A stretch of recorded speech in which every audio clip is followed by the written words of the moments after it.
Porn film racket में राज कुंद्रा की मुश्किलें बढ़ती जा रही हैं। खुद कुंद्रा के 4 कर्मचारी मामले के अहम गवाह बने हैं। चारों ने बयान दिया कि मामला उजागर होने के बाद उन्हें वीडियो क्लिप डिलीट करने के लिए कहा गया था। चारों ने यह भी बताया कि कंपनी में ही पॉर्न फिल्म अपलोड की जाती थी। इस बीच मामले में फरार आरोपी यश ठाकुर ने जुड़े खुलासे में आईबी के कर्मचारी का नाम भी जुड़ गया है। पता चला है कि यश ठाकुर ने उस आईबी वाले से पहले दोस्ती की, फिर उसे एक ऐप खोलने के लिए मनवाया। मुंबई पुलिस को दिए बयान में उस शख्स ने बताया कि उसने अपनी पत्नी के नाम पर ऐप रजिस्टर करवाया था। पहले यश ठाकुर ने उसमें अवार्ड विनिंग शॉर्ट फिल्में अपलोड करने की बात कही थी, लेकिन बाद में पॉर्न फिल्में अपलोड करने लगा। इस बीच बीजेपी ने राज कुंद्रा की गिरफ्तारी में देरी के लिए राज्य सरकार पर निशाना साधा है।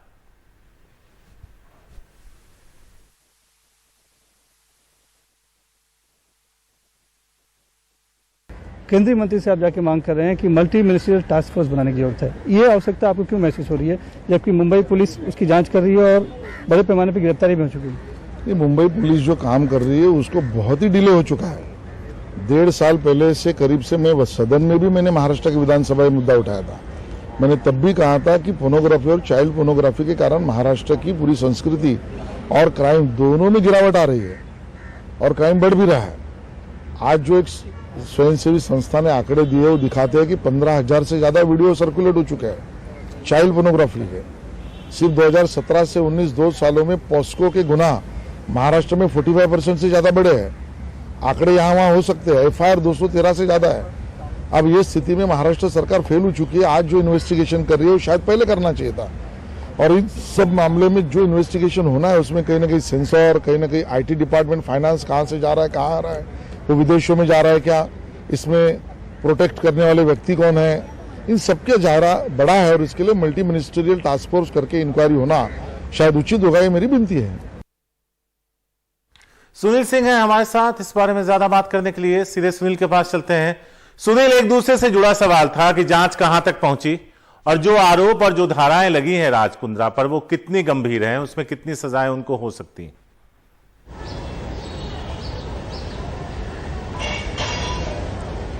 देखिए शारिक, मुंबई पुलिस की क्राइम ब्रांच की प्रॉपर्टी से जांच कर रही है। मैं ठीक उसके दफ्तर के सामने खड़ा हूं। 3री मंजिल पर दफ्तर है जहां पर कि इसमें खुद राज कुंद्रा मौजूद हैं और उनसे भी पूछताछ चल रही है, क्योंकि अभी भी वो पुलिस हिरासत में है। कल 27 जुलाई को उनकी पुलिस हिरासत समाप्त होगी। आज इस पूरे मामले में जो आरोपी हैं गहना वशिष्ठ, हालांकि वो उनको जेल हो गई थी, बाद में जमानत हो गई, उन्हें बुलाया गया था। फिर से उनसे कुछ पूछताछ करनी थी, लेकिन तबीयत खराब होने का हवाला देकर आज वो यहाँ पर नहीं आ रही है। लेकिन पुलिस जो है कि जांच बड़े पैमाने पर चल रही है। जो जानकारियां उभर कर सामने आ रही हैं कि इस पूरे केस की व्यापकता समझ में आ रही है। एक तो देखिए, राज कुंद्रा मना करते रहे कि उन्होंने ऐसा कुछ नहीं किया और हॉटशॉट जो था उसको बेच चुके थे पहले ही यूके के फर्म को। लेकिन सब कुछ हो रहा था उन्हीं की कंपनी जो बयान है वहीं से, और उनके ही कर्मचारियों ने एक तरह से गवाही दी है और बताया है कि किस तरह से जब मामला उजागर हुआ तो उन्हें सब क्लिप्स डिलीट करने के लिए कहा गया और सबूत मिटाने के लिए कहा गया। तो ये एक जानकारी उभर कर सामने आई है। दूसरी बात यह है कि जो लिंक है इस पूरे मामले का अब सीधे एक आईबी यानी एक इंटेलिजेंस ऑफिसर से जुड़ता हुआ नजर आ रहा है कि इस मामले में जो एक फरार आरोपी है यश ठाकुर, जो कि सिंगापुर में बैठा हुआ है, उससे जुड़ा हुआ एक मामला उभर कर सामने आया है कि कैसे उसने एक जो है कि इंटेलिजेंस ब्यूरो के अफसर को, जिसकी पोस्टिंग अभी भोपाल में है, वहाँ इंदौर में है, वहाँ से उसने उनको पता है उनको दोस्ती गांठी, 2005 में दोस्ती गांठी, फिर उससे एक ऐप खुलवाया जिसका नाम था फ्लैश मूवीज, और उस पर भी इस तरह के कंटेंट लोड करवाए। हालांकि उसने आकर यहाँ पर बयान दिया है और बयान में उसका कहना है कि जब उसे पता चला कि मामले में पोर्नोग्राफी का इस्तेमाल हुआ तब उसने मना कर दिया। लेकिन अभी ये साफ नहीं है कि उसकी कितनी मिली भगत इसमें थी, तो वो भी अभी एक जांच के दायरे में है। और साथ ही शिल्पा शेट्टी खुद भी अभी भी जांच के दायरे में है, क्योंकि अभी तक उनके बैंक अकाउंट और बाकी सब जो जांचेस है वो जारी है। शुक्रिया सुनील इस पूरी जानकारी के लिए।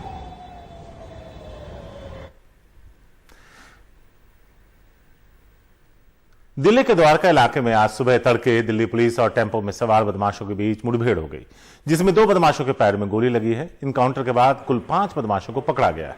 पुलिस के मुताबिक ये गैंग दिल्ली, हरियाणा, राजस्थान में गाय और भैंस की चोरी करता था और उन्हें बुचड़खाने में बेच देता था। सूचना के आधार पर पुलिस ने इस गैंग को पकड़ने के लिए जाल बिछाया था। पकड़े गए बदमाशों की पहचान एजाज, इरशाद, इस्माइल, सजत और नाबिया के रूप में हुई है। इस गैंग पर लूट और पशु चोरी के 11 मामले पहले से दर्ज थे। पुलिस के मुताबिक इस गैंग ने अब तक सैकड़ों पशु चोरी की और इस तरह की वारदात को अंजाम दिया। मुकेश सिंह सेंगर हैं हमारे साथ इस बारे में ज्यादा बात करने के लिए। मुकेश, इतने बड़े जानवर की चोरी किसी आदमी की करते थे या जानवरों की चोरी करते थे, या फिर जो लावारिस गाय और भैंस घूम रहे होते थे उसे उठाकर ले जाते थे? किस तरह से यह पूरा गैंग ऑपरेट करता था?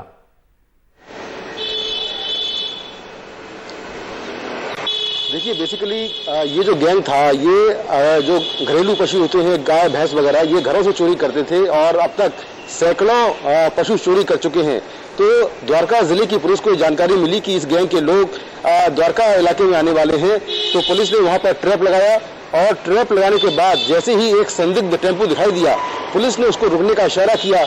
आरोप यह कि टेम्पो रुकने के बजाय बैरिकेड पर टक्कर मारते हुए आगे निकल गया और जब पुलिस ने उनका पीछा किया तो ये लोग टेम्पो के अंदर से पथराव करने लगे। उसके बाद ये टेम्पो आगे जाकर एक बिजली के पोल में टकरा गया और उसके बाद दो बदमाश टेम्पो से निकले जिन्होंने पुलिस पर फायरिंग की। इसमें दो बदमाशों जिसमें एजाज और इरशाद, इनके पैर में गोली लगी और कुल 5 बदमाश पकड़े गए हैं। इनके पास से हथियार मिले हैं और पुलिस का दावा यह है कि इन लोगों ने दिल्ली और एनसीआर में सैकड़ों पशुओं की चोरी की है और चोरी करने के बाद ये पशु भूषण खाने में बेच देते थे। जी शुक्रिया मुकेश। किस तरह से ये गैंग ऑपरेट करता था, किस तरह से पुलिस इन तक पहुंची, ये पूरी खबर हम तक लाने के लिए दिल्ली पुलिस की साइबर सेल ने एक फर्जी कॉल सेंटर का भंडाफोड़ करते हुए 12 लोगों को गिरफ्तार किया। इनमें से 2 कॉल सेंटर के मालिक और 10 कर्मचारी हैं। इन पर इंडिगो एयरलाइंस में नौकरी दिलाने के नाम पर बेरोजगारों को ठगने का आरोप। पुलिस ने इस मामले में सारे कंप्यूटर, लैपटॉप और स्मार्टफोन जब्त कर लिए हैं। इसी तरह के एक और मामले में उत्तर प्रदेश के गाजियाबाद में फर्जी कॉल सेंटर का खुलासा हुआ।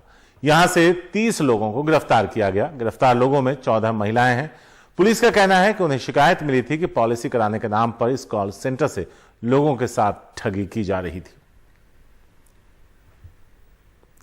मुकेश सिंह सेंगर हैं हमारे साथ इस बारे में ज्यादा बात करने के लिए। मुकेश, इस तरह के कॉल सेंटर के द्वारा की जा रही फर्जीवाड़ी की खबरें हम रोज अपने शो में दिखाते हैं। किस तरह से यह फलता फूलता है और इस पे शिकंजा कसने में अथॉरिटीज और पुलिस क्यों नाकाम रहती है? देखिए, दिल्ली और एनसीआर में जो फेक कॉल सेंटर हैं, इनकी बाढ़ भी आ गई है।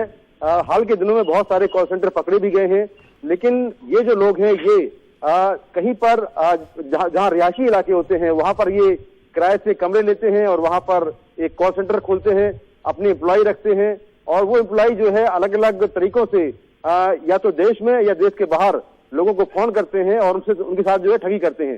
तो ऐसा ही कॉल सेंटर गाजीपुर इलाके में पकड़ा गया जहां से कुल 12 लोग गिरफ्तार हुए, जिसमें 8 महिलाएं हैं। ये लोग इंडिगो एयरलाइंस में नौकरी लगवाने के नाम पर ठगी करते थे।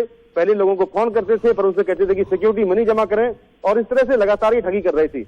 ऐसा ही एक दूसरा सेंटर जो है वो गाजियाबाद में पकड़ा गया है, जहां पर मुंबई पुलिस के सहयोग से गाजियाबाद पुलिस ने इस सेंटर का भंडाफोड़ किया है, जिसमें 30 लोग गिरफ्तार हुए हैं, 14 महिलाएं हैं। ये लोग जो पॉलिसी होती हैं उनको पॉलिसी करवाने के नाम पर या पॉलिसी मैच्योर होने के नाम पर लोगों को फोन करते थे और उनसे पैसे लेते थे। 1500 से 3000 रुपए ये लेते थे। तो इस तरह से सैकड़ों लोगों के साथ ही ठगी कर चुके हैं। तो कुल मिलाकर दोनों मामलों में 42 लोग गिरफ्तार किए गए हैं दिल्ली एनसीआर में, जहां पर 2 बड़े फेक कॉल सेंटर बस्ट किए गए हैं। जी शुक्रिया मुकेश इस पूरी जानकारी के लिए। तो कॉल सेंटर का मकड़जाल जिस पर पुलिस कर रही है शिकंजा कसती हुई नजर आ रही है। वक्त एक छोटे से ब्रेक का है। ब्रेक के बाद बताएंगे गिरफ्त में कहां आए 4 चोर।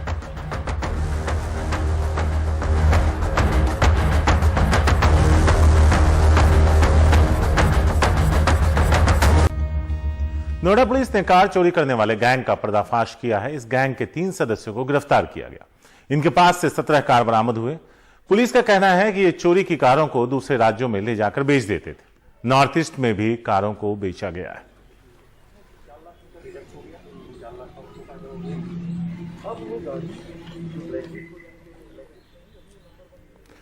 झारखंड के गुमला में पुलिस ने प्रतिबंधित संगठन एसजेजेएम के एक सदस्य को गिरफ्तार किया।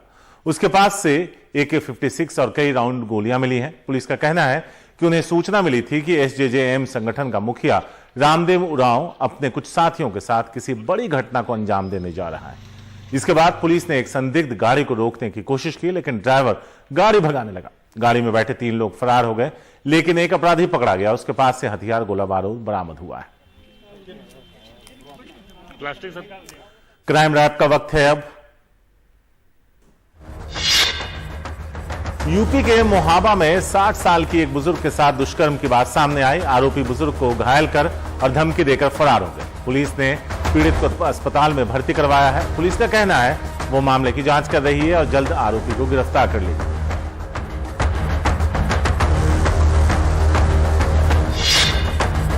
अलीगढ़ में पुलिस ने शराब माफिया अनिल चौधरी की 5 करोड़ रुपए की ज्यादा की संपत्ति जब्त की। उस पर गैंगस्टर एक्ट भी लगा दिया। अलीगढ़ में शराब कांड में कई लोगों की मौत हो गई थी।